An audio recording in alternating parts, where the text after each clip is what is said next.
ഇവിടെ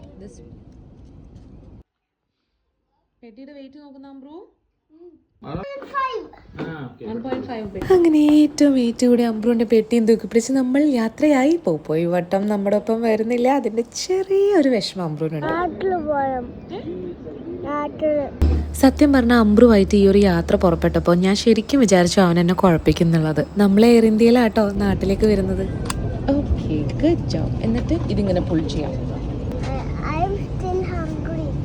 സ്നേഹപ്രകടനം അത് പറയാൻ കിട്ടുന്നില്ല.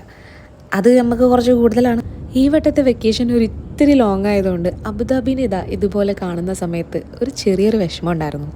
പിന്നെ കയറിയപ്പോൾ തന്നെ അമ്പ്രു നല്ല ഉറക്കമായിരുന്നു. ഇതാണ് ഞാൻ ആദ്യം പറഞ്ഞത്, അവൻ എന്നെ ഒട്ടും ബുദ്ധിമുട്ടിപ്പിച്ചിട്ടുണ്ടായിരുന്നില്ല ഈ ട്രിപ്പിൽ.